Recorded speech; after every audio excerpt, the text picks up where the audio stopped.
καλημέρα. Πού πηγαίνετε? Πάρο. Ναι. Πόσες ημέρες πηγαίνετε, κορίτσια? 5. μέρες. Τέλεια. Έχετε τελειώσει το σχολείο, είστε φοιτήτριες? Ναι, Πανελλήνιες δώσαμε. Πώς το πήγαμε? Καλά, περάσει. Μια χαρά είμαστε. Ναι. Και πείτε μου λίγο, κορίτσια, τώρα διακοπές, τι θέλουμε με τις διακοπές μας? Να περάσουμε τέλεια. Να περάσουμε καλά. Ό,τι γίνει. Να ηρεμήσουμε, να περάσουμε καλά. Αν ξεκουραστούμε αυτό, ναι.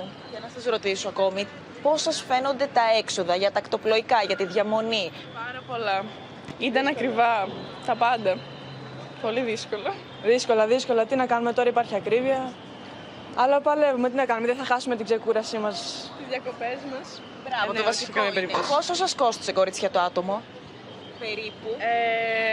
Γύρω στα 600 ευρώ. Κάπου 600 άτομο. Ναι. Θα πάνε πολλές μέρες, η Δεν Πάρος έχουμε δεν είναι. τελειώσει, οπότε δεν είναι ακόμα το ποσό 100%. Νίκη, δεν είναι και πολύ φτηνό. Αλλά πιστεύω γύρω στα 600-700 εκεί θα βγουν. Καλά να περάσουν. Η αλήθεια είναι ότι δεν είναι το ευχάριστο. Να περάσετε πάρα πολύ όμορφα, κορίτσια.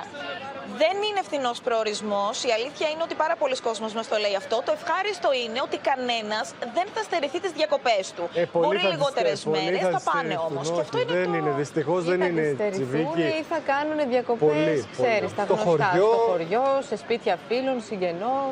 Και πολλοί και καθόλου. Και πολλοί που μας βλέπετε το ξέρουμε, το αντιλαμβανόμαστε ότι βγάζετε πάρα πολύ δύσκολα το μήνα. Προφανώς δεν σκέφτεστε καν το ενδεχόμενο να πάτε διακοπές και δεν είναι λίγοι. Είναι πάρα πολύ. Και ξέρεις τι άλλο, ακόμα και για αυτούς, και ακόμα και η εξόρμηση στην Αττική, και εκεί είναι, Και αυτή πανάκριβη είναι είναι. πολύ ακριβή. Γι' αυτό θα φροντίσουμε εμείς όσο μπορούμε να σας κρατάμε μια καλή παρέα. Μακάρι να μην έχουμε και υψηλές θερμοκρασίες, να μην έχει και ζέστη, να μην χρειάζεται να κάνετε χρήση και κλιματιστικών και ανεμιστήρων. Να περάσει και αυτό το καλοκαίρι. Εμείς εδώ θα είμαστε να σας κρατάμε παρέα. Βίκη, ευχαριστούμε. Πάμε στην Παναγιώτα πάλι όμως την Καλογύρου. Γιατί λέμε... Η Βίκη έχει ένα συννεφάκι στο κεφαλάκι της όσο μιλάει και λέει: για την άδειά μου δεν είπαμε τελικά. Όλα θα πάνε καλά. Αυτό είναι το μότο μου. Όλα θα πάνε καλά.